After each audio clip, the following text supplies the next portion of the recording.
unang linggo ng buwan 2024 at nice to see you na tayo po lahat ng narito ay magtutuloy-tuloy po tayo sa ating Panginoon.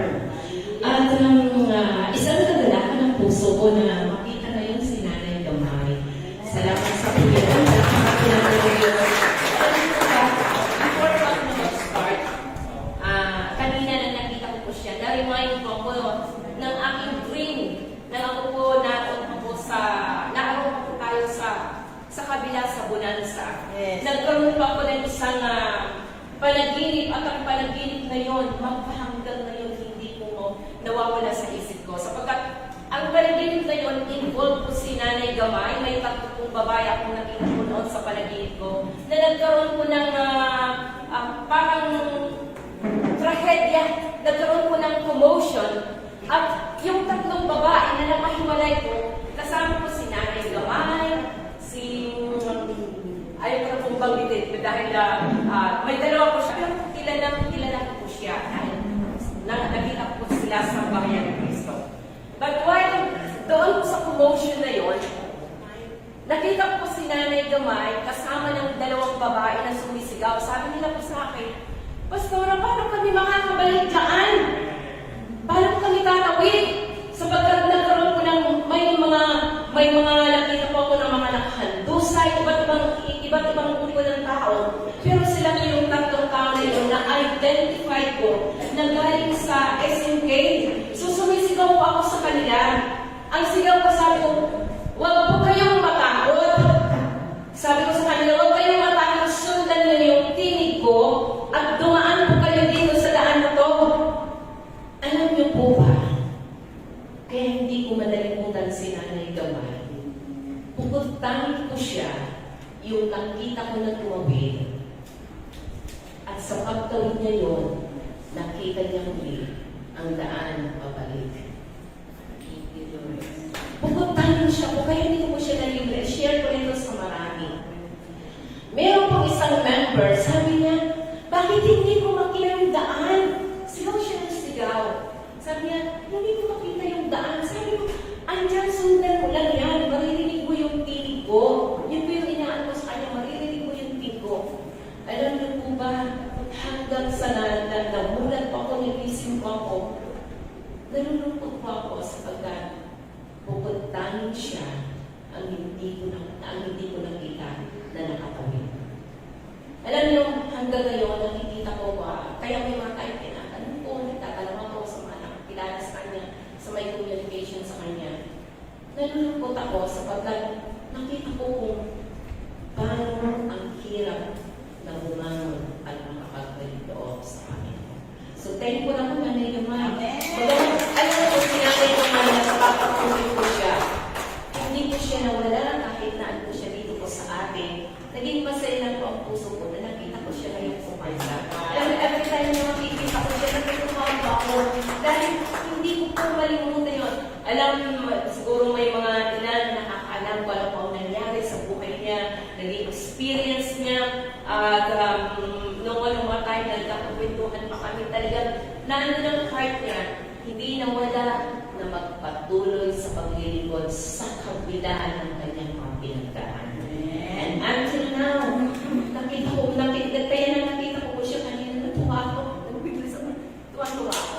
Dahil part of the family. So, salamat sa Panginoon sa araw na to na tayo po'y muling narito. At naniniwala pa po ng grace ng Diyos ay sapat po para po sa atin, para po tayo makapagpatuloy na dala po natin ang biyaya at kalakasan ng ating Diyos. Actually, nung Thursday, nag-iisip na akong ipasa ang topic sapagkat feeling ko hindi ko kakayanin. Dahil ng mga past few days, mula nang nag-isa ko ng 17 ng December, nagkasunod-sunod na yung ating pong mga activity para kailangan nagbabasa-basa konti. Hindi ko ako halos na nakabuo. Sabi ko, kaya nag-set ko kay Pastor Hazel, Friday na halos hindi ko na na-review kung ano. Kanina nang binasa ko kagabi, sabi niya sa akin, Pastor, tingnan mo na kung ginagawa niya PowerPoint. Sabi ko, ano ba ito? Ang dami ko pala ano dito. But anyway, let the Lord, the grace of God, be upon me this morning na ibahagi ko po yung tema na ito sapagkat linis po ako sa tatlong tema ngayon. Okay, my topic today is about Joshua's commitment. Tayo muna yung manalangin. Lord, bless mo kami ngayong umaga. I-bless mo ang heart na meron kami ng Diyos, ang aming pagsisikap na paglingkuran ka, ang aming layunin na abutin ang puso mo't kalooban. Dalangin ko, Panginoon, sa umagang ito ay maging pagpapala, maging gabay ang iyong mga salita, at maging alituntunin ng aming pananampalataya sa iyo. Pagpalain mo ang bawat oras na aming gugugulin. Pagpalain mo ang bawat minuto, bawat panahon, bawat salita na aming mapapakinggan. Kaya magating ng Diyos ng umagang ito, pagpapala ng aming kaluluwa, pagpapala ng aming kakahaking buhay, pagpapala natin ng Diyos ng aming pipiliin, pagpapala natin ng Diyos ng iyong layunin, upang natin ng Diyos makamtan namin ang patuloy na gabay mo sa amin at pagpapala na nagmumula sa iyo. Dalangin ko, Panginoon, ang iyong full na anointing, ang iyong full na grace this morning. Ano man ang mga disturbances na bilang Diyos sa aming paligid, sa aming sarili, sa aming Lord, sa pananampalataya na mayroon kami. Hayaan po, Panginoon, ang umaga nito ay umaga na gagabayan po kami. I-bless mo ang bawat salita na ibabahagi ko sa kanila sapagkat naniniwala ko, Panginoon, God, given mo ang pangitain at ang pangitain magsasalita sa tamang panahon ayon natin ng Diyos sa iyong kalooban at layunin. Purihin ka, hinihin ko, Lord God, ang lahat na ito kay Kristo Jesus na aming Panginoon. Amen. Praise God. Salamat po sa ating Panginoon.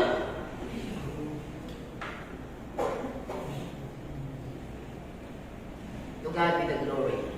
So, alam niyo po ba na napaka-importante po sa buhay ng isang tao na yung ating pong commitment. So, tatalakayin natin yung commitment ni Joshua, kaya nilagyan ko po ito ng tema. Committed to fulfill God's vision. Okay. Ang isang tao, lahat po tayo meron pong pangitain. Meron tayong pangitain sa sarili, meron tayong pangitain sa pamilya, pero anumang pangitain meron po tayo, huwag po natin set aside kung ano ang pangitain ng Diyos sa buhay mo. Po ba? Dami po natin mga vision. Gusto ko ganito, ganito ang pangarap ko, ganito ang gusto ko, pero huwag po natin i-set aside anuman po ang vision na natin pong Panginoon. And the vision of God, kinakailangan yung pangitain po ng ating pong Panginoon, magkaroon po tayo ng tinatawag commitment. Kaya si Joshua, ang kanya pong commitment is to fulfill God's vision. So, committed po siya doon para po ma-fulfill ang vision ng ating pong Panginoon. So, ang ating pong text ay makikita po natin sa book of Joshua. Pinaka-main po nito is nasa Joshua 24 verse 15. So, may introduction. Are we committed to God's vision? Itanmin mo sa sarili mo ngayon. Tayo na ito. Committed po ba ako sa pangitain ng ating pong Panginoon? Siguro sabi niyo ngayon yung kabataan, ano ba yan? Bakit naman sa vision ng Panginoon? So, committed po ba tayo? Napaka-importante po ito sapagkat pag sinabi kong commitment, it's between you and that person. Di po ba? Halimbawa, meron kong relasyon. Nasa kanya ang iyong commitment. Ibinibigay mo ang iyong commitment para sa kanya. So, dito, it's about God's vision. Sabi ko dyan, are we living for that vision? Tayo po ba ay nabubuhay sa pangitain ng ating pong Panginoon? Sabi nga ni Apostol Pablo, in Him we live and move. Kaya siya nabubuhay at kumikilos para saan? Hindi po sa anumang bagay kundi para doon sa pangitain ng Panginoon na binuksan na siya po ay nasa robe of Damascus. So, are we living for that vision? Alam ko ba natin kung ano ang pangitain ng Panginoon? Ano kaya ang pangitain ng Diyos para sa akin? Ano kaya ang pangitain ng Diyos sa iglesia? Kaya nga po sabi ko kahapon, ipakikala sa buong church na dapat narito po sila today. Sapagkat napaka-importante. Kaya sa inyo po na nariyan sa inyong mga tahanan, just listen. Pakinggan po natin para alam po natin saan na ba tayo dinadala ng ating pong Panginoon. Pangatlo na question is, are we preparing ourselves to be the solution? Tayo po ba inahanda po natin na tayo ang maging solution sa pagitan ng ating pong Panginoon? Tanungin mo siya. Tanungin mo yung katabi, kaliwat kanan. Ikaw ba ang solution ng ating pong Panginoon sa kanyang kawilan? Dapat sabihin mo sa sarili mo, I am the solution. Part ako sa kasagutan ng pangitain ng ating pong Panginoon. So, dapat part mo tayo. Kasi kung hindi po tayo kabahagi sa solution ng ating pong Panginoon sa kanyang pangitain, then why are you here? Bakit ka narito? Anong ginagawa mo rito kung hindi ka magiging kabahagi sa solution ng pangitain ng ating pong Panginoon? Si Joshua, bakit po siya nabubuhay for that time? Bahagi po siya sa magiging fulfillment ng pangitain ng ating pong Panginoon. So, sabihin mo yan sa sarili mo, I am the solution. Solution mo ako. Huwag mo tayo maging, maging ang tawag ko doon. Sa opposite ng solution. Vision. Yes. Dapat hindi ko ang problem. Bagos ikaw ang kasagutan sa pangitain ng ating pong Panginoon. Okay. So, tingnan po natin. Knowing Joshua. Kilalanin po natin si Joshua. So, book of Joshua po tayo para ano.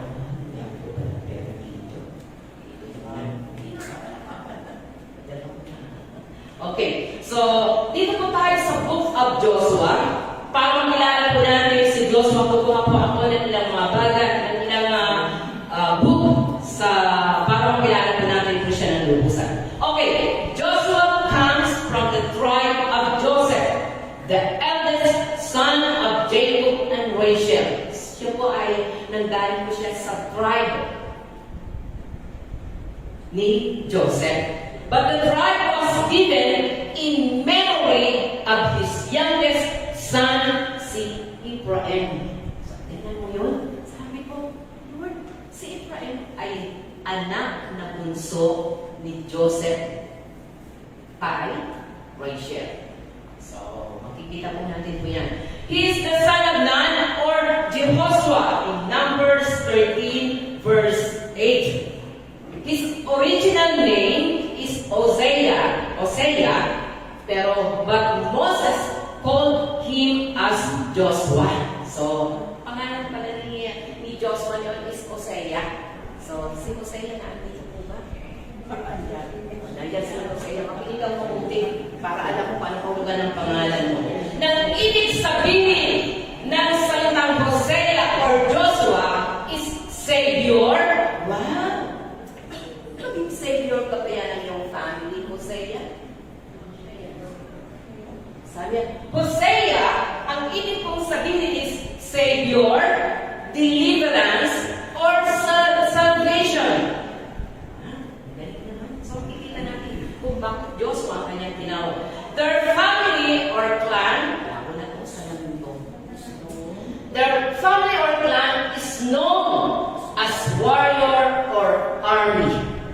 So, ganun palang pinagmulan na lalaki niya. Talagang mga palabang lalaki. Matatapang lalaki. So, maintindihan po natin yan kung bakit. Okay, mamaya. He was trained by Moses for 40 years. Hindi ko na po masyado ginanong yan. For 40 years in the wilderness as they traveled along the way to Promised Land. Tandaan niyo po, nang si Moses ay tinawag ng ating pong Panginoon, meron po siyang dalawang kasama na kilala niyo po, si Aaron and Hur, or Hur ang tawag po sa kanya. Sa panahon po si Joshua, dahil po ang kanilang clan ay hinubog ng ating pong Panginoon sa dahilan, mamaya ko napaliwanag ng konti, kung bakit po sila binigyan ng Panginoon na warrior ang kanilang family, mula po sa lahi po siya ni Jacob. Tandaan niyo po yan, my 12 tribes of Israel. So ang kanyang lahi ay meron kakaibang blessing ang Panginoon sa kanila. At sa blessing na ito ng ating pong Panginoon, sa lahi po ni Joseph, ibinigay ni Jacob ang kanya pong ginamit po niya para mapatay po niya ang mga Amorites, at ang ginamit po niyang armor, it was given to the family of Joseph. Kaya naging warrior ang kanyang clan. Nasa kanila po ang basbas ng kanilang ama na magiging matapang ang lahi po ng clan ng Ephraim clan from the tribe of Joseph. So yan po yung ano nila. Kaya sa time na yun, sabi ko, tingnan mo, di ko ba? Kilala po si Moses na ang kanyang nung panahon na si Joshua ay nakikipaglaban, kapag napapagod na si Moses, meron pong Aaron sa kabila, meron pong Hur na nasa kabila, at kapag bumababa na po yun, naluluwi sila Joshua sa kanilang pakikipaglaban. Tandaan mo, merong Joshua na nakikipaglaban, merong Hur, merong Aaron sa kanyang paligid, pero bakit ang tuon ng Panginoon napunta kay Joshua na mamaya sinasabi po natin the successor of Moses? So yan po yung alam po natin. He was trained by Moses for 40 years in the wilderness as they traveled along the way to Promised Land. So for 40 years na yun, he was trained. Ano pang naging training po ni Joshua that time? Pakikipaglaban. In pain, in suffering, in victory, through thick and thin, nandun si Joshua nakikipaglaban. Para saan? Hindi po lamang sa dahil ikukumpar ko nila ang land to fulfill the vision of God. So yun po yung dahilan. Nakikipaglaban po siya. Alam ni Joshua na ang kanyang pagkikipaglaban is to fulfill, maging kabahagi sa pagitain na ibinigay ng Panginoon kay Moses, at ang pagitain na yun po ang reason kung bakit si Joshua makikipaglaban ng kamatayan. So, deserving po ba siya to be the successor of Moses? So, alam po yun ng Panginoon. Okay, he is the trusted person with Caleb to spy the land with good and inspiring report. So, makikita po natin kung sino si Joshua ito ba? Siya po yung nag-report, nagpadala ng Panginoon. Actually, ayaw na sana ipadala ng Panginoon eh. Dahil alam na ng Panginoon mismo kung ano ang lugar na kanilang papasukin. Pero dahil sa demand ng tao, magpapadala ka. So, ipinadala niya uli si Caleb at saka si Joshua with others. Mayroon po silang mga kasama. Pero tanging po silang, alam po ito ng mga bata. At maging tayo ng mga matatanda na kung ano ang naging report. Kaya po siya tinawag, he is a man of faith. Hindi po niya nakita. Sabi nga po dyan, ano ang kanilang purpose kung bakit po nila pinapakita? Ano ang condition ng land? Bakit makikipagpakayan dyan ang mga Hebrew people? Pero yun mo, papasok sila sa isang lupain, which is originally doon po talaga sila nagmula. Ipinabalik po sila ng Panginoon sa possession na mayroon po sila. Bakit doon po sila nagmula? Yung lahi ni Abraham, ipinabalik po sila ng Panginoon. So very related ang sambahayan ni Kristo sa ating pong paglahi. Kaligtasan sa lahing pinagmulan. Ikaw ba? Ibinalik ng Panginoon ang bayan ng Israel, ang bayan na pinagmulan ni Abraham,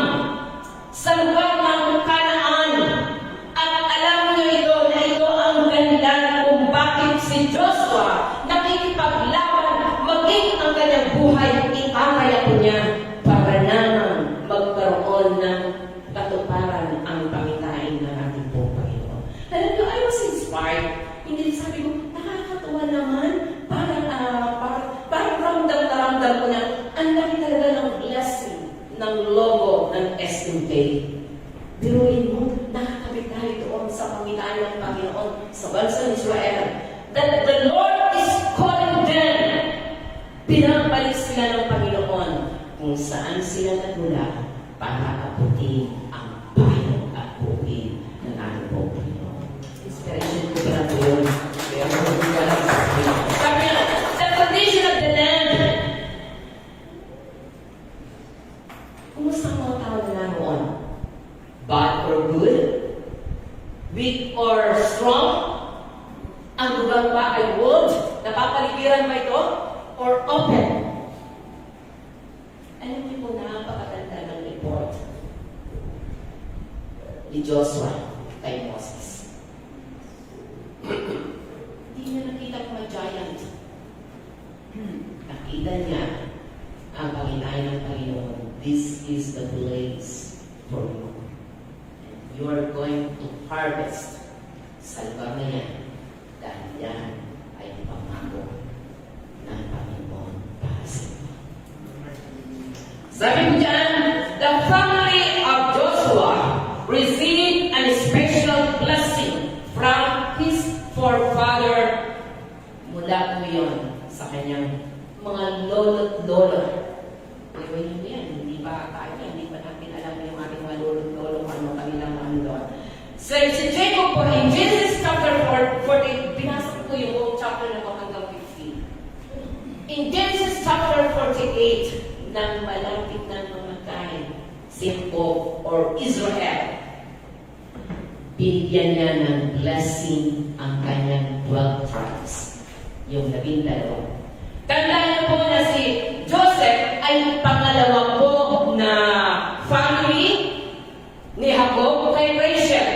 At ang kinikilala ng panganay dapat ay si Ruben. Tama ba? Si Ruben ang pinakapanganay among all sa magkakapatid. Pero yung blessing na punta lahat, yung first na favor na punta po doon sa bunsong anak, dalawa ang binaypas niya. Alam niyo po, kaya ito binibigyan ko ng pansin ang lahat ng mga panganay. Kapag hindi po natin sinunod ang puso ng Panginoon bilang pinaka-number one na favor ng Diyos, it could be or it will be na malulost ang blessing at favor na to. Just imagine, si Abraham, na bunsong anak ni Joseph, napunta sa kanya ang blessing. Nasurpass niya ang mula sa pinakapanganay. At ang panganay dapat ni Joseph is si Manasseh. Pero hindi niya nakamtan ang favor ng Panginoon. It's only God. Hindi ko alam. Alam niyo po ba, nang binibless na ng Diyos ang family, ng bawat family, alam na nila na mamamatay na si Jacob or si Israel. Dinala po ni Joseph ang kanyang mga anak.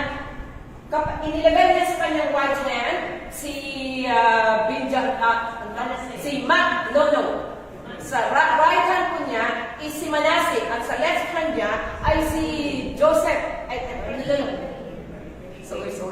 Si Abraham. Nang ibinibigay na po niya, inabot ni Israel ang kanyang kamay. Hindi doon sa eldest son, that is Manasseh. Inabot niya ang kanyang kamay ng blessing para doon kay Israel. Why?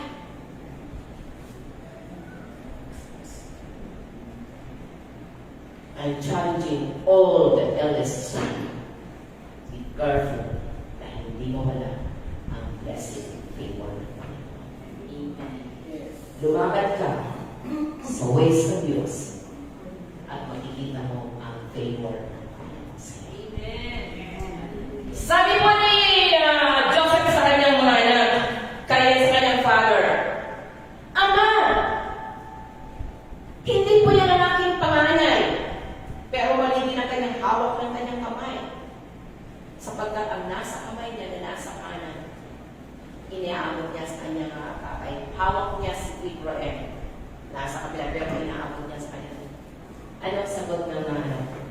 ibibless ko silang parehas. Pero mas greater ang pagpapala ni Israel para sa kanyang mga anak. Hindi natin alam kung anong puso ng Panginoon. Kaya sa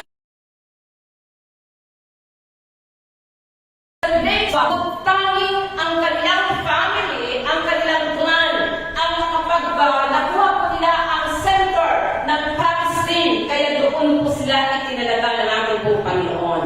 Naroon po ang full blessing ng ating pong Panginoon sa kanyang family sapagkat ipinakita ng Diyos na ang pagpapala ay ibigay po sa kanila. Bakit? Anong meron? Kung nakikita po natin na naroon ang Panginoon ng Diyos, let's obey the vision of God. At makikita po natin ang pagpapala ng ating Diyos. So, napakabuti ng ating nakasin ng special blessing. Alam niyo po ba, ang buong family na to ni Jacob or ni Israel, pinagpala po niya ang lahat. Pero pagbasa niyo po ang Genesis chapter 48 to 15, makikita po natin walang kasalanan na hindi pinagbabayaran. Nagbayad ang kanyang mga kapatid dahil sa kanilang ginawa kay Joshua. At inahin po nila yun. Pero pinagpala si Joseph sa kabila ng kanyang naranasan.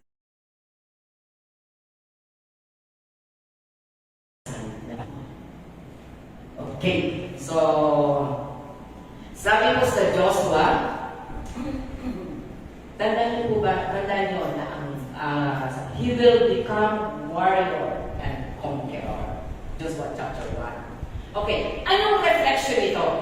What is your family's calling or ministry that is ordained by God? The 12 tribes of Israel have different roles to perform. Alam niyo ang 12 tribes of Israel? Meron po silang magkakaiba pa nilang role. Iba po ang role ng Levites, iba po ang role ng family ni Joseph, iba din po ang role ng iba't iba. Alam niyo po ba, makikita po natin na kinumpleto ng Diyos ang kanilang mga tungkulin. Kaya ang bawat pamilya may kanya-kanya po tayong pagkakatawag. Alam niyo po ba kung anong pagkakatawag ng ating pong family? Yes. Yes. Sige, Pastor Hazel, what is the calling of your family? Our family is a family of worshipers. Nasa Leviticus, tinawag kayo ng Panginoon. Kung yan po ang inyong pinaniwalaan. Diba? Yes. Special ang blessing ng Panginoon sa bawat family. At kung ano ang pagkakatawag ng Panginoon sa inyong pamilya, naroon ang favor ng Panginoon. At sinustain ko yun ng Diyos hanggang sa panahon na sila po ay narito sa lupa. So yan ang aking reflection sa buhay ng bayan ko kay Joshua. Ang kanilang clan, ang kanilang family, ay meron pong pagkakatawag ayon doon sa ordination ng Panginoon sa kanila. So, blessed po ba tayo sa ating pong family? Amen. Yes, we're blessed to have that family. That is God-given. Pero ang dapat po natin hanapin, ano kaya ang tawag ng Panginoon sa aking pamilya? Nalala mo po yung nakapili ko natin about legacy? Hindi po ba? Thank you. Tinalakay po natin ang iba't ibang klase ng legacy. Ano kayang legacy ang itatayo ng ating pong family? That is ordained by God.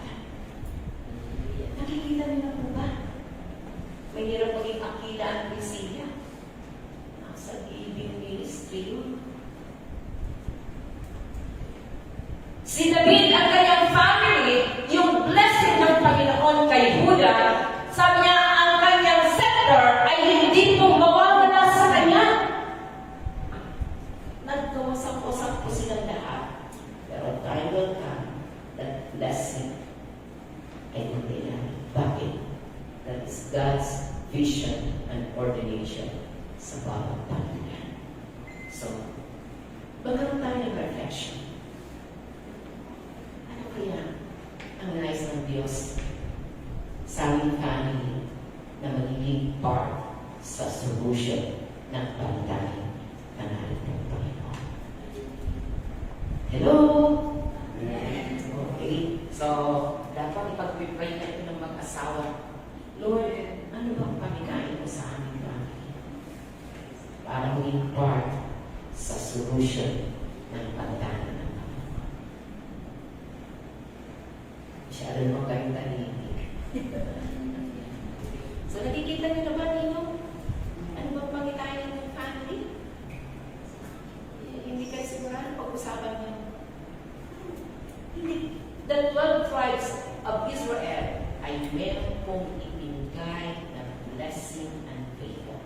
At meron silang ginagawa para maging solution sa pamitahin ng Panginoon. Okay.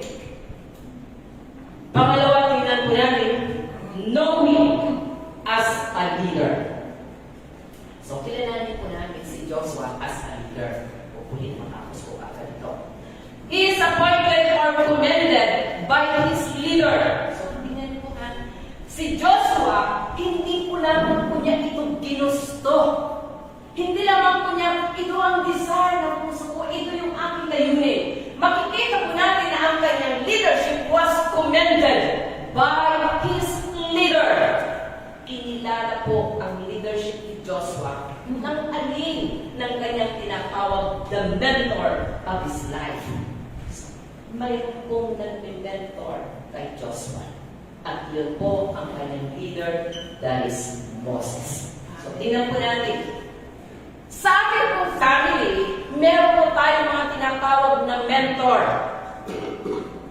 Ang mentor po ng pamilya ay walang iba kundi ang kanyang mga magulang.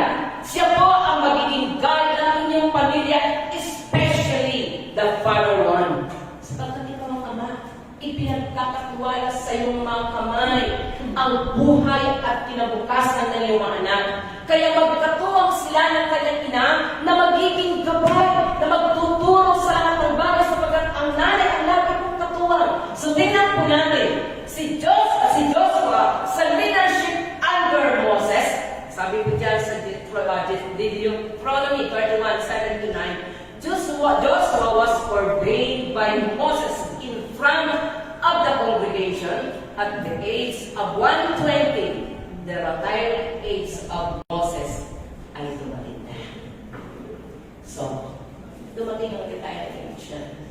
Kaya huwag niyo pong sabihin na walang retired ang mga pastors. Dumating po yun. Alam ko, actually, nang hinaano ko ito, sabi ko, Lord, makita ba itong inspiration? Hindi po pang mamatay kung pwede. Ang dami dumating sa akin na kaisipan. Sabi ko, bakit ba itong napili kong tawag? Kasi lahat naman dito is makikita mo na kayo how God is preparing the life of Joshua sa pamamagitan ng kanyang mentor na si Moses. Sabi ko dyan, tinawag sa kanyang retiring age of Moses has come.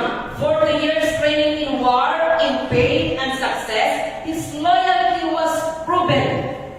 Wilderness is the training ground for Joshua. Ano po mga anak na yun? Hanggat nasa loob kayo ng poder ng inyong mga magulang, training ground yan para makuha nyo ang puso at kalooban ng inyong mga magulang.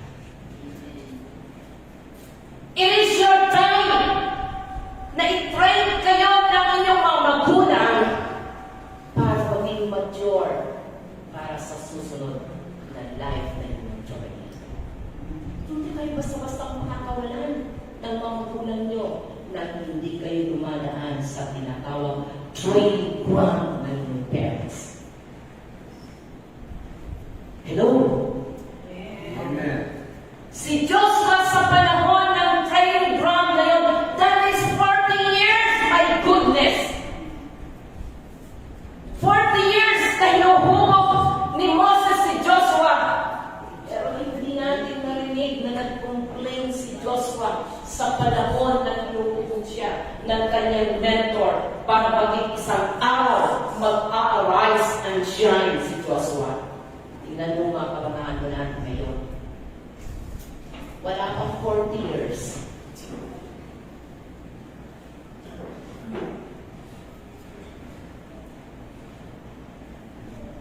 Kumusta na kayo sa inyong trainer? Yes. Are you trained para pakawalan mo kayo? The only way na mag-prove nyo is the leader na magsasabi, kaya mo na. And that is your parents.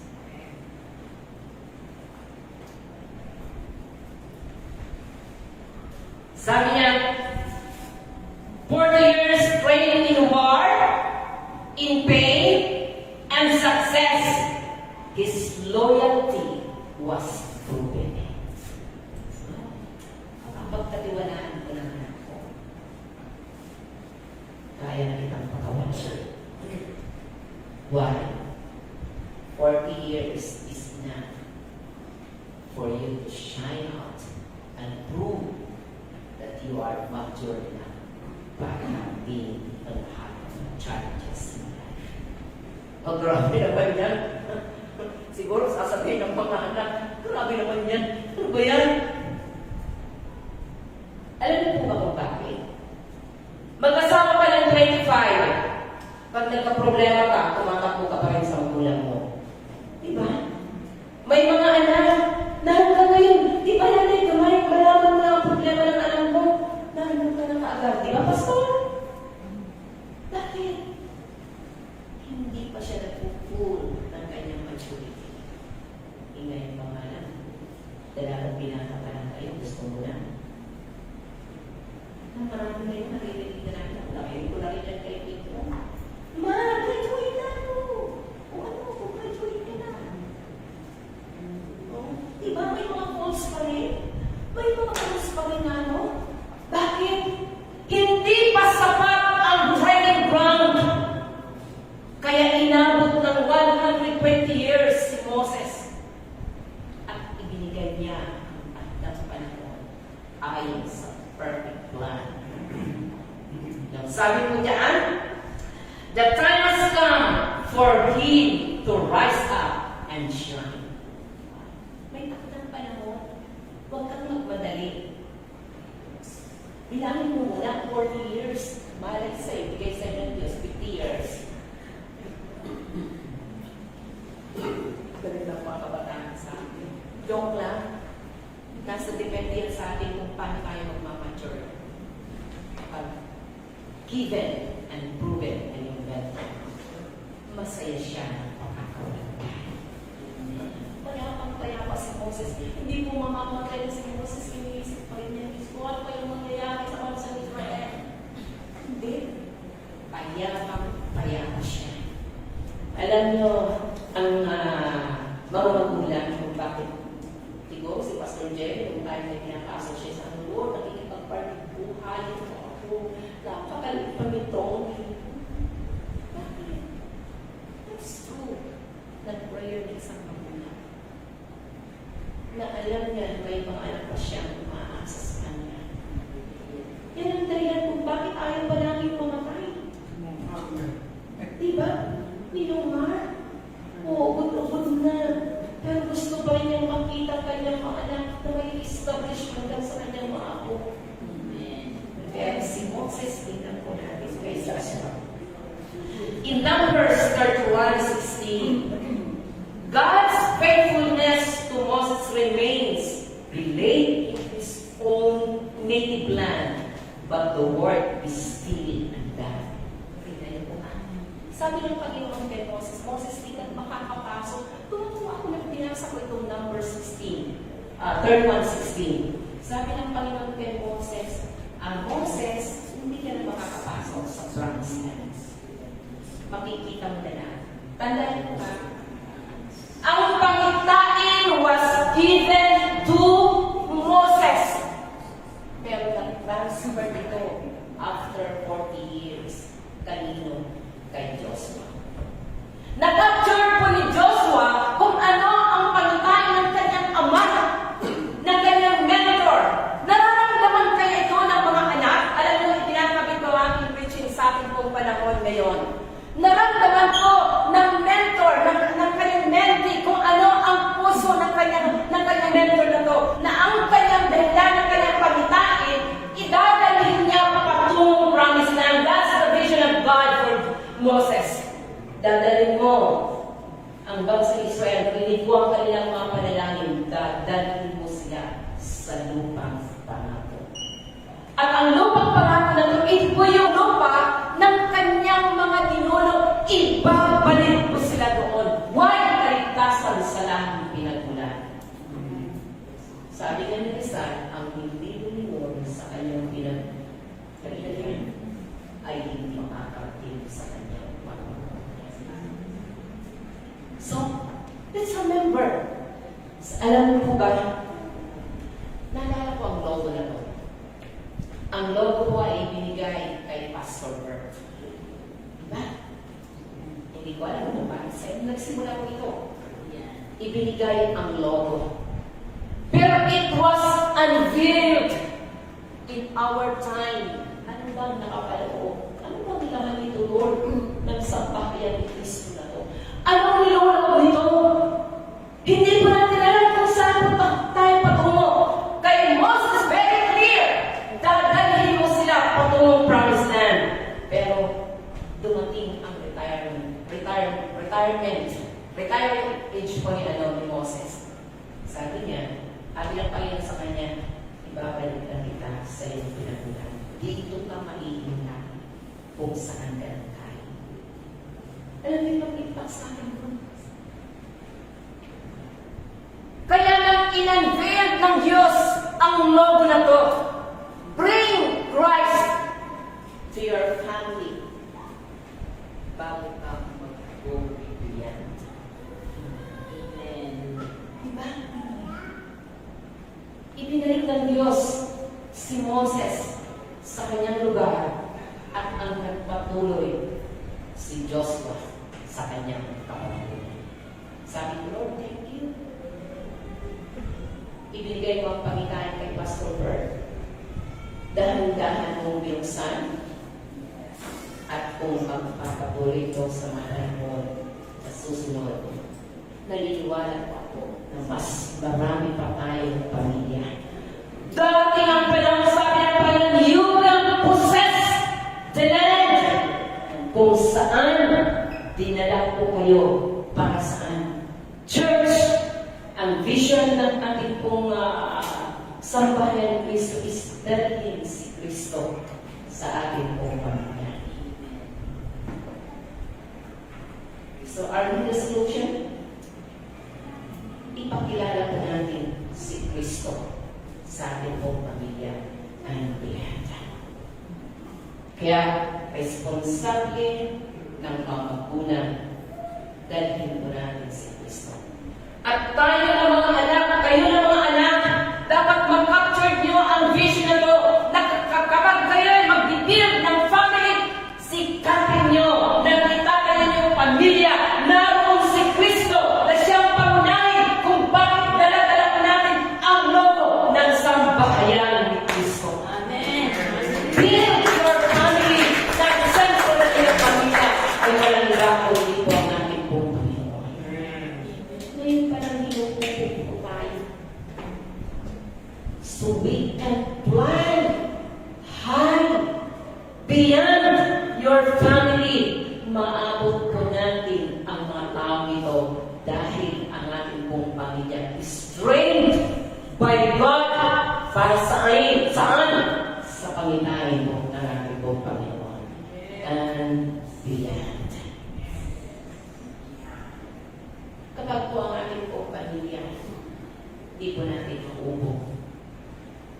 Ano parang, kayo po pang mamatay yun.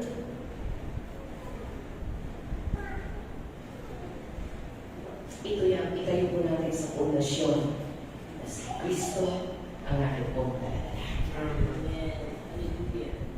Reflection.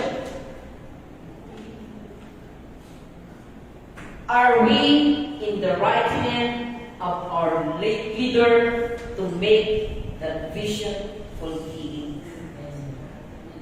Tayo po ba ay nasa kanang kamay ng ating pong leader para maging fulfilling ang pananalig ng Panginoon? Sino kaya ang trinitrain ni Ninong Mark? Sino kaya ang trinitrain? Sino kaya ang inaay ng Panginoon? Next after me! Who will catch the vision that is fulfilling before the Lord. Hello? From the family to the church and beyond. Train na po ba tayo? Hubog na po ba tayo? Para maging fulfilling ang vision ng Panginoon sa atin.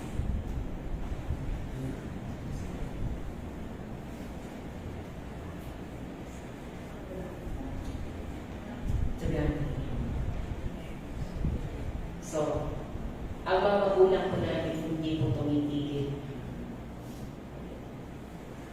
na ang heartbeat ay maibahagi ko sa inyo. Walang magulang na masaya na ang kanyang anak ay taliwas sa kalooban ng Panginoon. Hindi po masaya ang magulang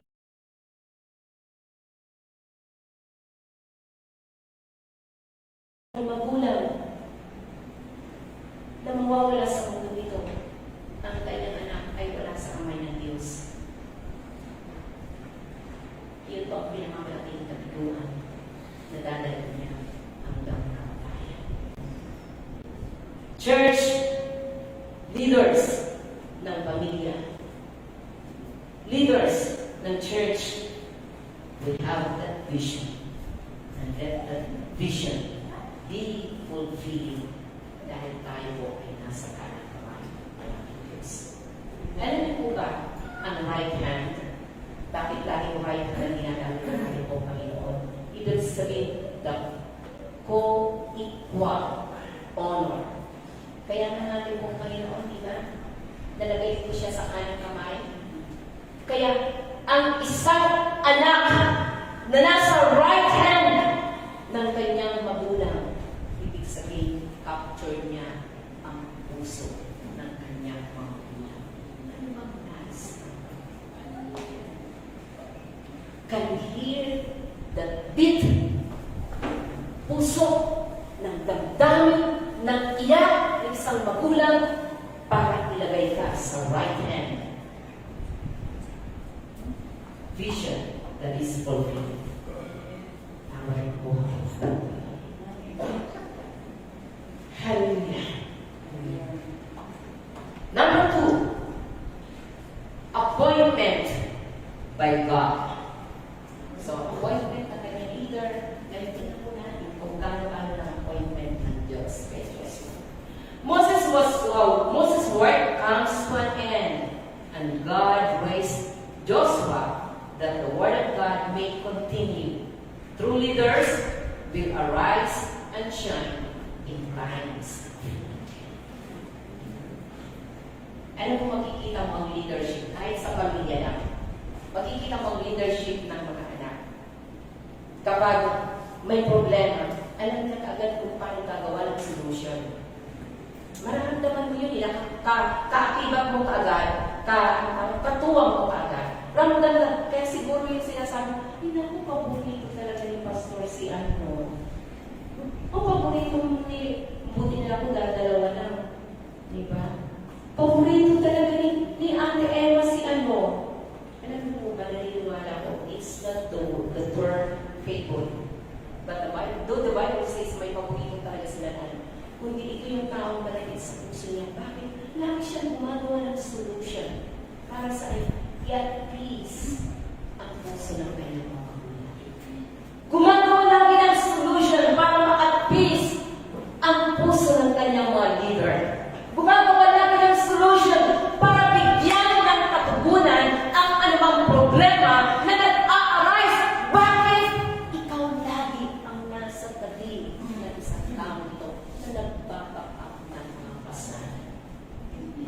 Are we the solution? Appointment. Sabi po dyan, tingnan mo ang sinabi ng Panginoon. The command sa Joshua chapter 1 po yan. Arise! So, the same. The word from Moses, arise, go over this Jordan, possess the land.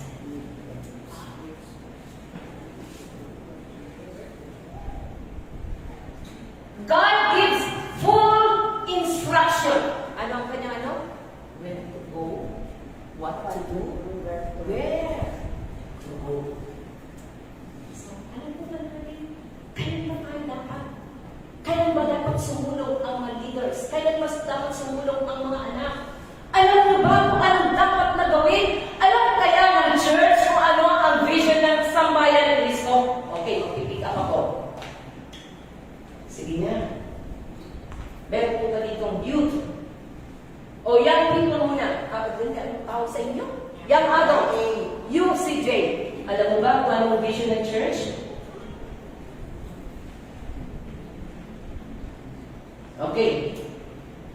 Sino dito teens?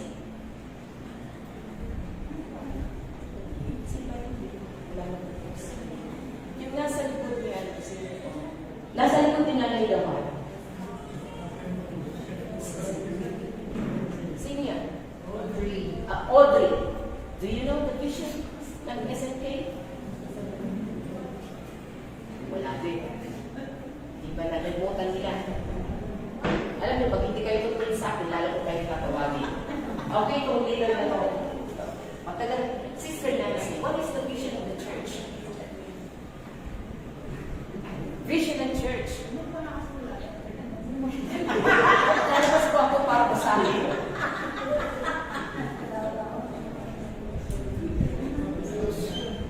Hindi natin alam ang vision ng church.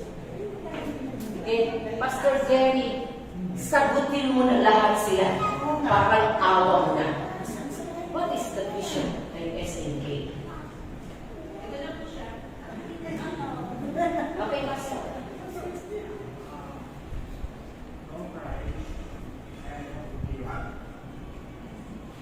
Christ to the million people.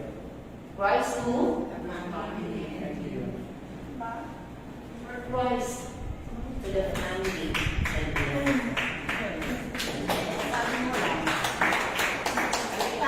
Youth, teens, leaders, put it in your heart.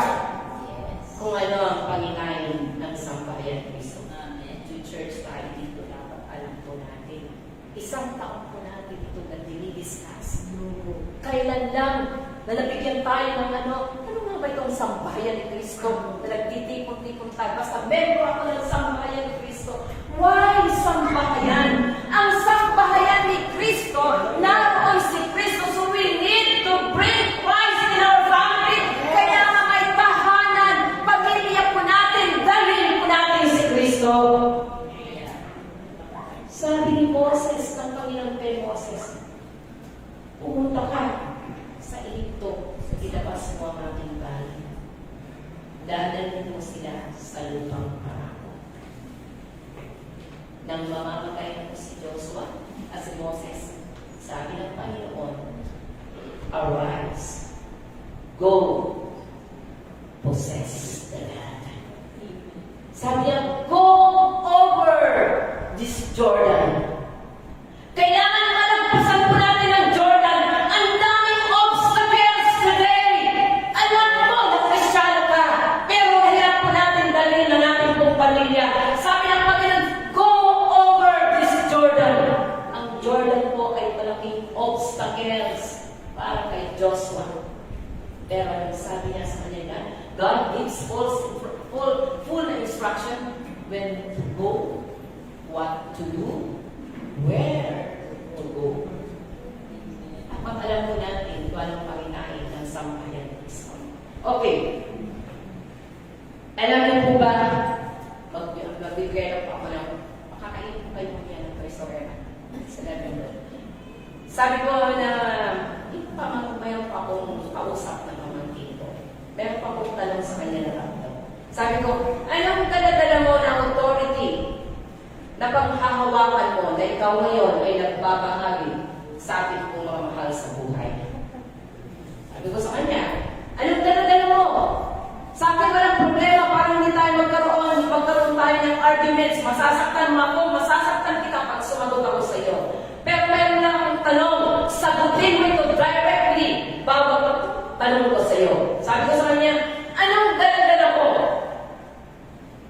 na ipinamamahagi mo na magdadala ng buhay sa ating mga mahal sa buhay? Sabi ko, ako tatlo naman ang hihilingin ko sa iyo. Una, bring the gospel of Jesus Christ. Ano? Sabi ko sa kanya, alam mo ba kung anong ebanghelyo?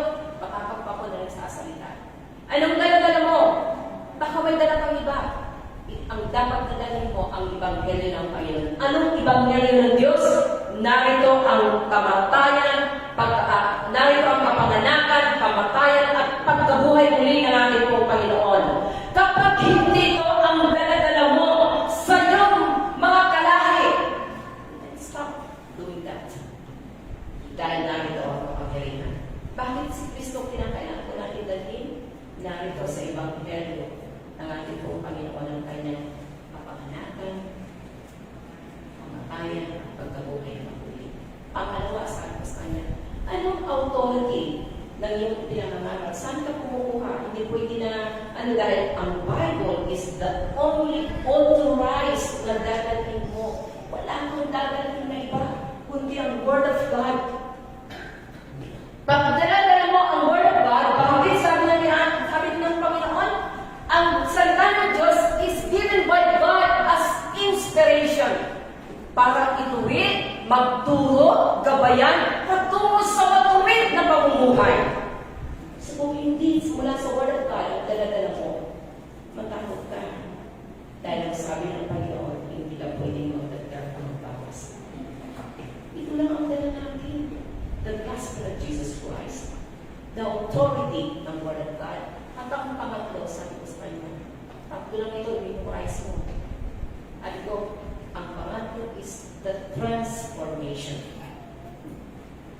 Meron kang gospel, meron kang Word of God. Ang Word of God is not the information. Hindi po ito impormasyon ng lahat ng bagay. Dahil ang dulo nito magdudulot ng transformation. Church, family, mga anak, ang mga magulang po natin day and night nagbabahagi ng Word of God para saan? Para magbigay ng assurance to prove na meron tayong transformation na nagaganap.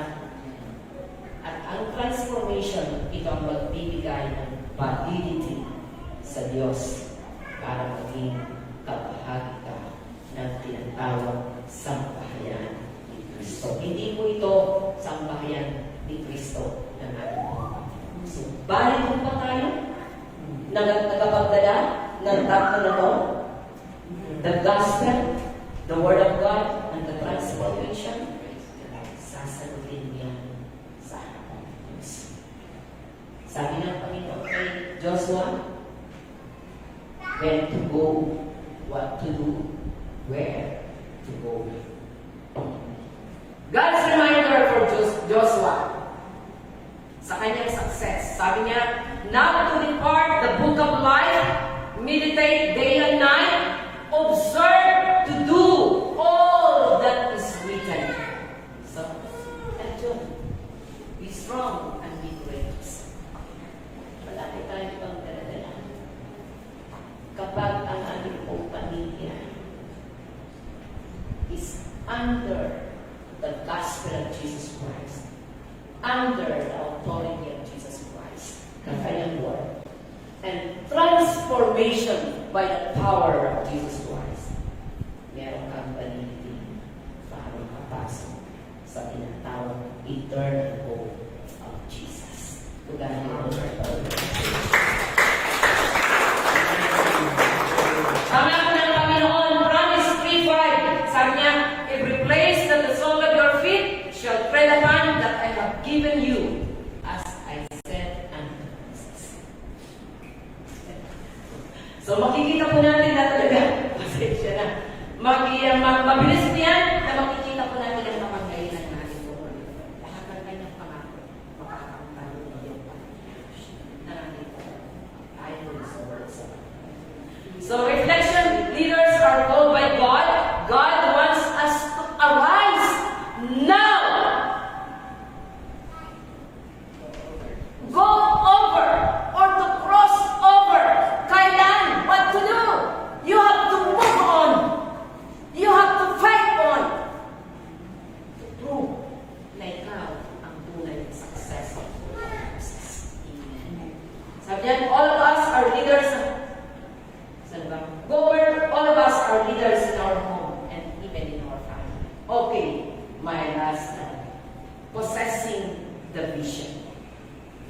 Deuteronomy 31, 7-8, God given vision to Moses to bring the people into the land He had sworn to their forefathers. Ang tunay na napagmamayari ng vision ng Panginoon. Ipamumuhay po natin ang pagsisipin, maganap natin sa promised land. At magawa po natin ang sinasabi ng Lord, bring Christ to our family and land. If you possess that vision, you will live for it. Mabubuhay ka pa dyan. Hindi mo kaya i-exist sa mundo nito. Alam niyo po, hindi ang reason ng existence kung bakit tayo binubuhay ng Panginoon. Dahil sa mga pangarap po natin, ang reason kung bakit tayo nag-exist is because nais ng Diyos maging part ka sa solution ng ating buhay. So, maliwanag po ang vision ng Panginoon, bring the land into the land He had sworn to His forefather. Tingnan mo ang kanyang vision. Go with the people. Yan ang kanyang sinabi. Go with the people. Whatever the cost, He will pursue because it is God-given na mission. Sa lahat ng mga leaders na natin, prepare yourselves. Handayan nyo ng mga sarili. Tandaan nyo, si Or at si Aaron, pero ang mata ng training ng Panginoon ay nandoon kay Joshua. Hindi ko alam kung anong plano ng Panginoon. Pero prepare that this vision of God is ang Kristo mag-ramp in our account. Balutin tayo sa lahat ng magulang natin. Balutin tayo. Sabi niya dyan, go with the people. Samahan mo sila sa pangitayan ng Panginoon and you will see the land ng pangako ng Panginoon. Mahalin nyo, hindi nyo alam kung hanggang kailan na lang ang bukas. And God is preparing the church. Nagbukas si Moses. Alam niyo po ba, nalulungkot ako kasi kay Joshua. Hindi ko na alam kung ano nangyari. Naibigay na niya ang mga binigyan ko ng mga. So my reflection to on the vision of SNK, to be able to capture the heart of the vision, dapat ma-capture po natin ito. Conclusion. Joshua as a soldier and warrior, he became successful in his career and brought the people into their land and made their own possession. Nagyari ko lang ito. Dinala niya sa pinagpahaba namin. Makikita po natin yan sa book of Joshua. However, after all the achievements, pagkatapos ng kanyang mga achievements in mula po sa susunod na mga chapter 2 hanggang pagdating doon sa 23 and 24. Nangyari po yun sa panahon ni Joshua, naggawa po nila ang pangitayan ng Panginoon. Pero nagrelo sa akin ang kakaibang message ng Panginoon ang sinabi na dito. Sabi niya, in 23, 8, 11, and 14, sabi niya, He speak as an army, clean unto the Lord. Ito po yung counsel po niya. Nang si Joshua na po ay hindi ko alam paano Ito na yung kanyang final. Sabi niya, cling unto the Lord your God. Take heed to love the Lord your God, not wanting filled all the good thing. Walang anuman na hindi pinangyari ng Diyos sa panahon na inilalaban natin ang kanyang pangalaman. Pinangyari ko yun. We're fighting for a family, and then I believe kapag capture nyo ang puso ng Panginoon, mangyayari na higit pa sa pamitay ng Pastor Kurt, higit pa sa pamitay ng mayroon ko, pag na-capture nyo ang puso ng Panginoon, anahin niyo ba ang Harvard Nation? It will obey the vision. Sabi niya rito, in 24:15, ay hindi ako na iyan. Sabi niya, he speak as a prophet po dito. Kanina, as an army. Po yung kanyang mga counsel. He speak as a prophet if it seems evil unto you to serve the Lord. Choose this day. Me and my family, we will serve the Lord. Balik pa rin mo siya as a family. Kung ang lahat ay kakalikod at makakalimot, me and my family, we will still serve the Lord.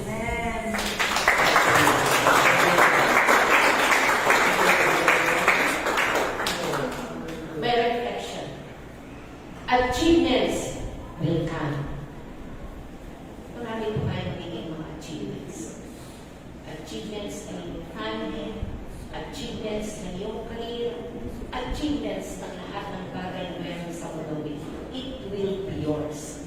Sa inyo, sabi po, vision will come to an end, but serving the Lord with His family will not come to an end.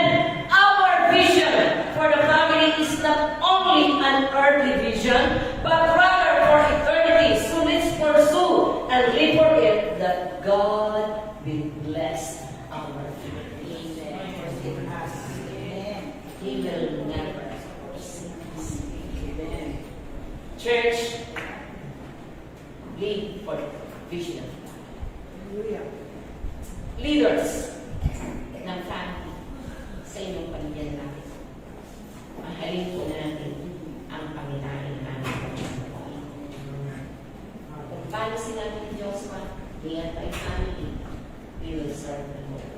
Kung masama sa inyo, pamilya po, papatuloy kami. Have a blessed and prosperous beginning and ending for So, let's end up ng bawat family ay magkakasama. Thank you, Lord.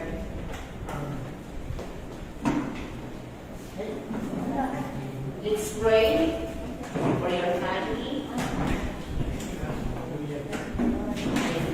Go with your family. So, meron pa po ba gawain noon?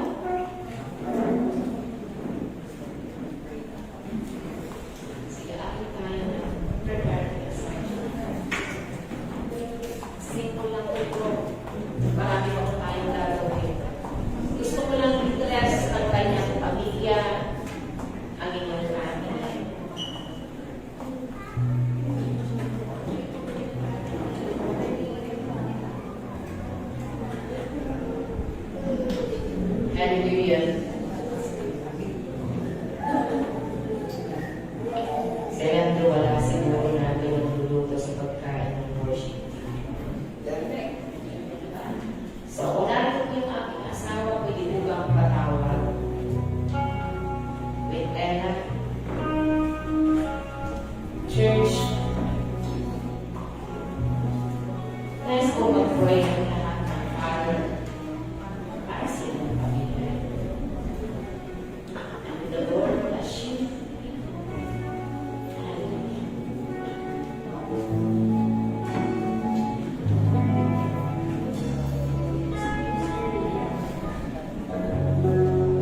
kung ang kanyang family, pwede ko kayo makasama.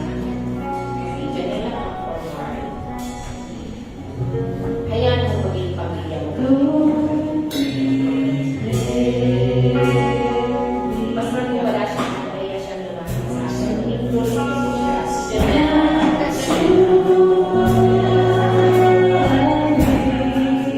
Sige kung okay na, kasi pinapala ko siya na yung restaurant.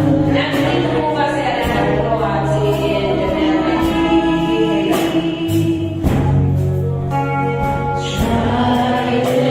Pagkawaman ko kayo ng kamay. Now 2024 is a year of harvest sa ating pasulit. I-claim ko po ito ng harvest ng ating family. Para po tayo umiyak pa. Bless po ang pamilya po natin. Ng blessing na natin po kayo. Nasa si Janelle. Si Aaron may kaarong kasama natin.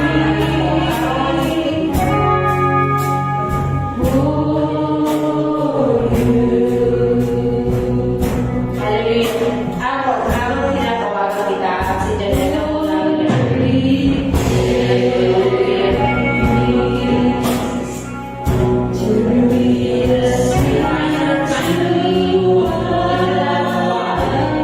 Hayaan niyo na itayo ng Diyos sa inyong pamilya kung sa Panginoon. I-claim po natin that this is the year of harvest for the family. Sa ating pong pamilya at kaya ako'y po ng pagkikilang pagmamahal ng ating pong Panginoon.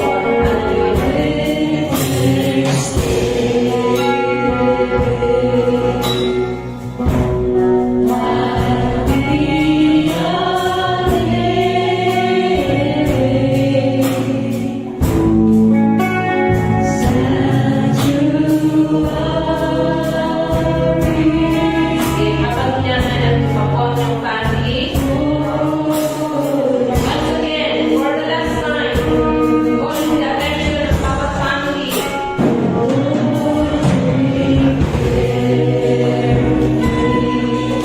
Si Kuya Ray, kung wala kang family, issue kami na mamulo. Pwede sa amin. Yung walang pamilya na namin ko. Hallelujah. Kuya Ray, ako, yung mga walang pamilya na namin ko. Hallelujah. We are family. Kaya ito na maging mga pamilya na po kami.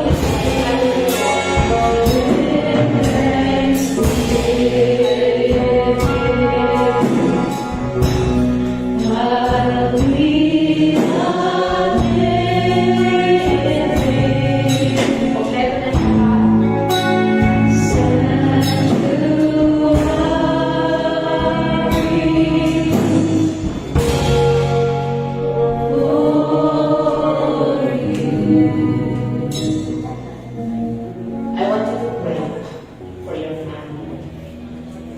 Blessing of harvest. Pag-pray with your family na magkaroon ng harvest.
Lord, bless mo at i-honor ang prayer of faith ng bawat kamanatahan. Bless mo, Panginoon, ang direction na mayroon ng sambahayan ng Kristo. Bless mo, Panginoon, ma-captured namin kung ano ang tunay mong layunin kung bakit ang Diyos nag-i-exist ang sambahayan ng Kristo. Dalangin ko, Panginoon, na sa araw na ito, this year, 2024, we declare the blessing of harvest. Amen, God. Ang aming family, the fruit of holiness, the fruit of service, the fruit of commitment, at ikaw lamang, Panginoon, ang paglingkuran namin. Help us, Lord, na ikaw ang maging sentro ng aming pamilya. Makilala si Kristo sa loob ng aming tahanan. At ang aming tahanan ay magiging instrument of blessing and beyond. Dalangin ko, Panginoon, anumang calling na mayroon ng bawat pamilya, maging part ito sa solution na ninanais mo. Makapagdala kami sa aming pamilya and beyond. Pagpalamin mo ang bawat pamilya ngayong araw. Our prayer of faith. In Jesus' name, we pray and we thank you. Amen.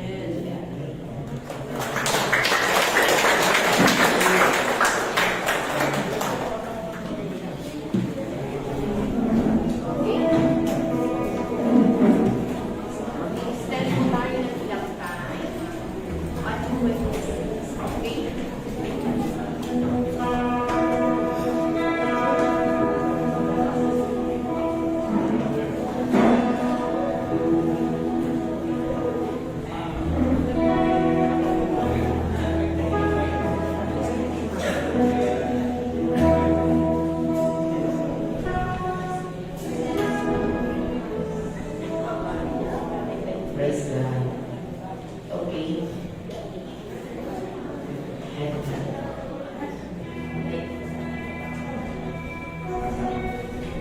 Nandito po ba sila, Edwin? Wala din sila. O sige, tawag na lang ako ng mga pastors. Kasi gusto ko sana tawagin yung mga okay. Anyway, tatawag ako ng mga pwede ba kunin ngayon si Jericho? Stand forward. Ana Faye? Wala si Ana Faye. Audrey Cam.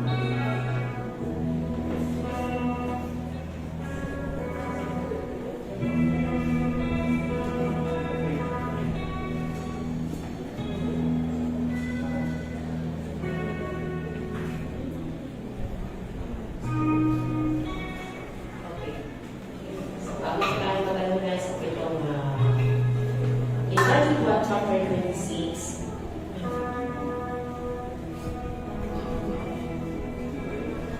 Okay. Mula po sa 26, samantalang sila ay kumakain, dumangkot ng tinapay sa Jesus, at matapos magpasalamat sa Diyos, kanyang ilang pira-piraso at ibinigay sa mga alagad. Kunin ninyo ito at kanin. Ito ang aking katawan, wika niya. Hinawakan niya ang saro, nagpasalamat sa Diyos at ibinigay sa kanila. Uminom kayong lahat. Uminom kayong lahat nito. Sabi niya, sapagkat ito ang dugo ng tipan, ang aking dugo na mabubuhos dahil sa marami, sa ikapapatawad ng mga kasalanan. Sinasabi ko sa inyo na hindi na ako iinom nitong alak na mula sa ubas hanggang sa araw na ang bagong alak ay inumin kong kasalo kayo sa kaharian ng aking Ama. At pagkaawit ng isang himno sila'y nagpunta sa bundok ng Olivo.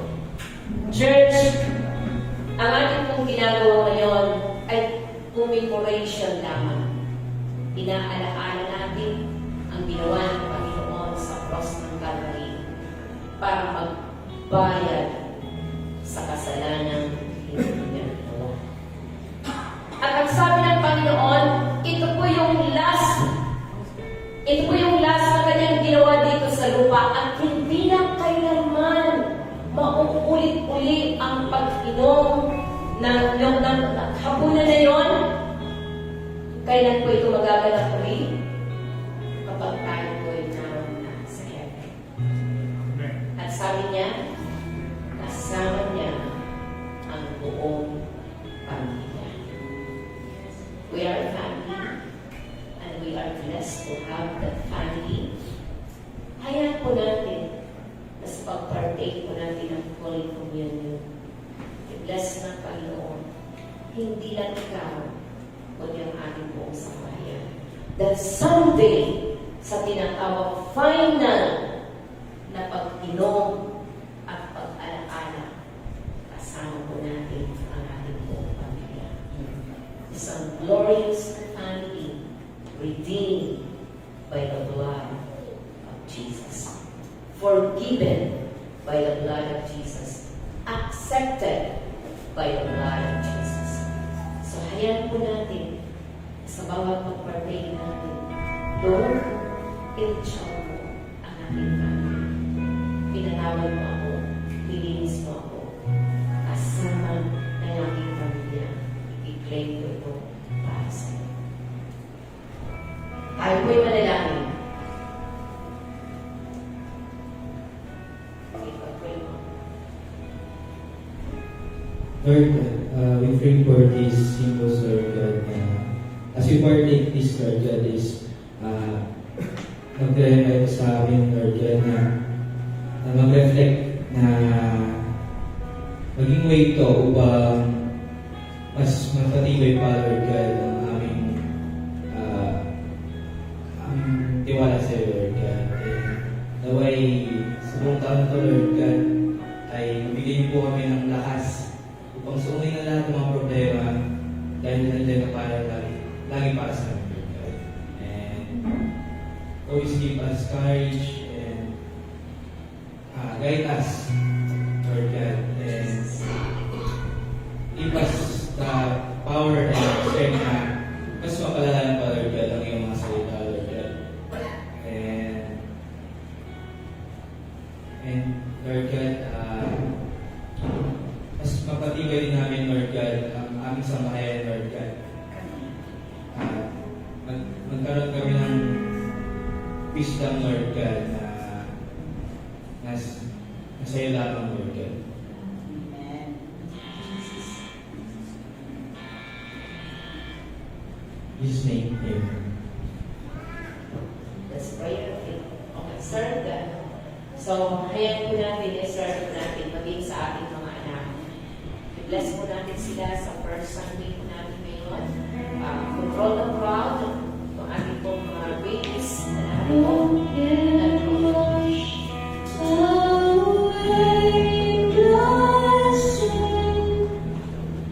Nothing but the blood of Jesus. Hayaan po natin ang mga anak ay manatili po sa inyo. Hindi po natin silang resort. With respect that God will bless the family. Hayaan po natin na mapagyari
Let's pray.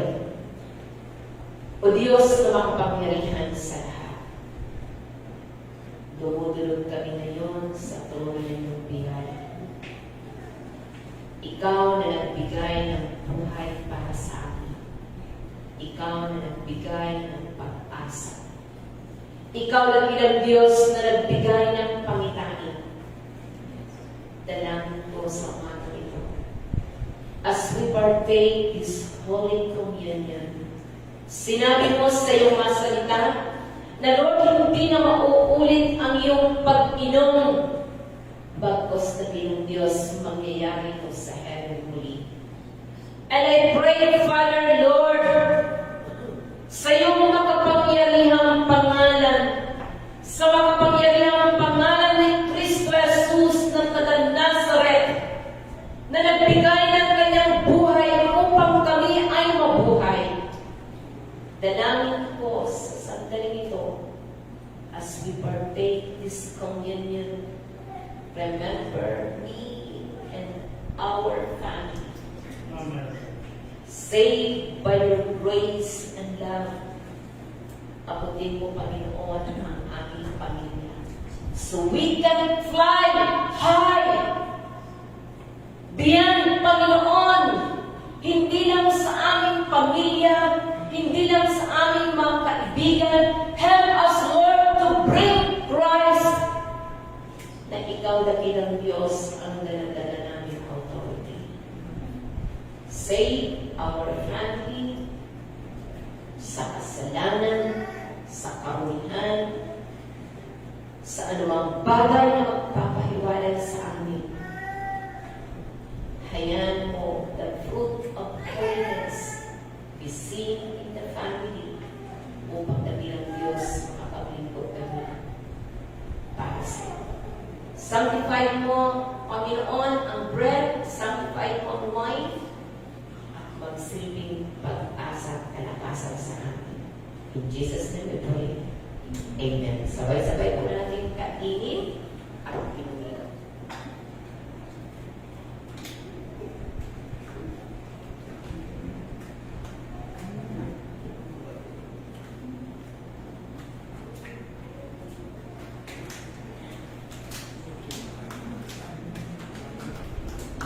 Panginoon, maraming salamat sa silyo ng iyong dugo. Salamat, Lord, that we are sealed by your blood. Our family, our loved ones, Lord. So we can, Panginoon, magawa pa namin ang higit pa doon sa pinagagawa mo sa amin. Kaya dalangin ko, Panginoon, na ang aming pag-partake na to is a commitment before you na kami ay magiging kabahagi sa solution ng iyong vision. Salamat, Panginoon, pumili ka at walang tigil. In Jesus' name we pray. Amen. So, 12 na. 12 na ba? Okay, so we can na may mami po tayo po. And proceed na po tayo sa ating offering. Okay. So, sige, maupo muna kayo.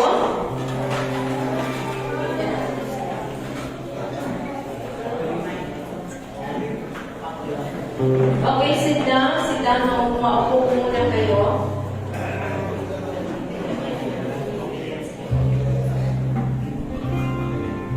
Okay, sit down. Maupo mga bata. Hindi ko yan pinagdalawan. Sino yan? Sino gusto yan? Azay? So tayo po ngayon ay kukuha po ng ating pong offering. At huwag po kayo mawawala after po ng ating pong offering sapagkat mag-proceed tayo sa pagpapaliwanag ng program. And I will ask Banji to help me para sa ng program na hindi ko lang ako sa kapit. Ang offering po natin ngayon, meron po tayong tinatawag na regular offering, tithes and offering na narito. Ito po yung ating pong tithes and offering. Sige, distribute niyo po ito. Mabilis na po yung paano po. Dalawa o tatlo kung sino na. Dalawa, 2 person para mag-ask. Distribute.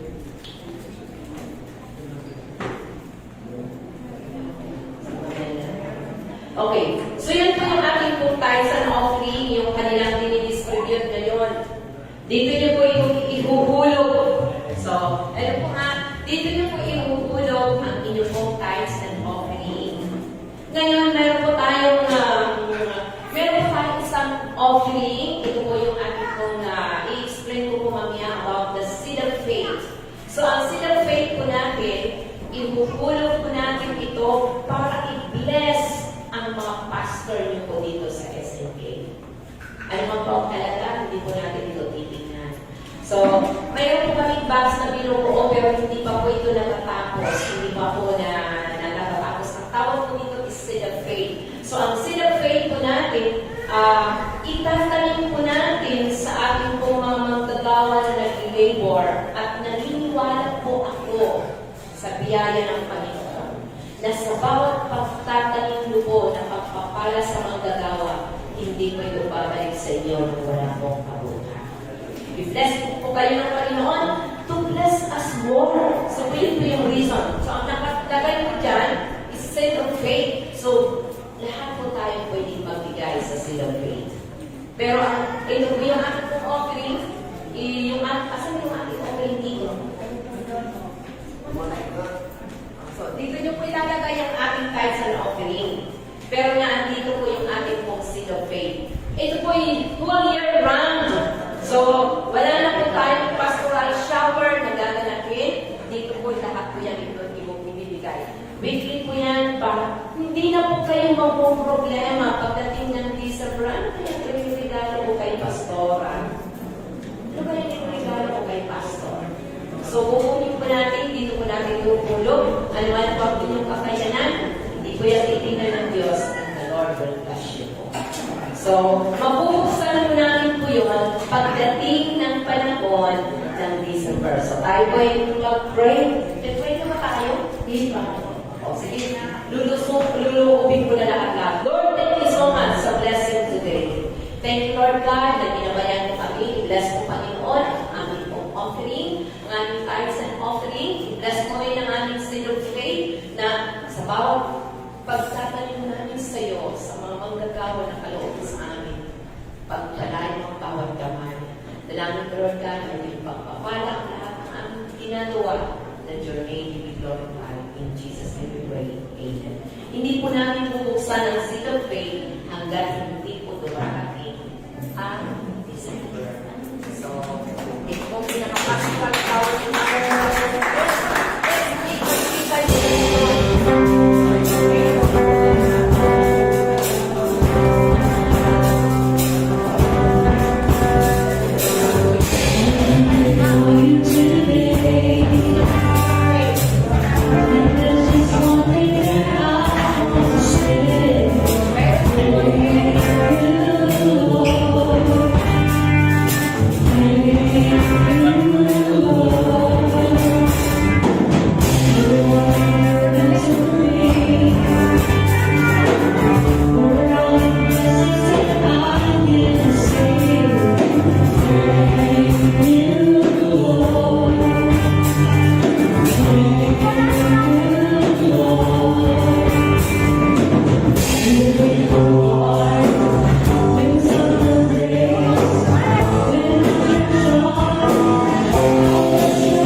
mag-i-enjoy po ang mga pastors para minsan man lang mag-i-enjoy niya ang kanyang pamilya dahil sa bunga ng pananampalataya na nagtanim na nagmamahal na church. Okay? So tayo po ngayon ay dadako na sa ating pong announcement. Siguro unahin muna natin ang ating pong program. Okay? Prepare na po ba yung ating program ng church? May I ask Banji to assist me? Kasi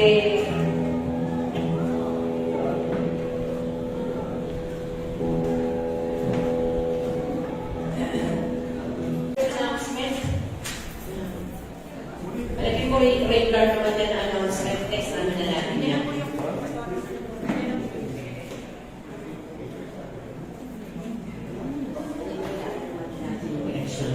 Sige, so mag-prepare po kayo, wag po kayo, itong buong month na to, wag po kayong mawawala, bagkus invite po po sa iba na kayo mga kapatiran, sapagkat napakakita ng bawat week.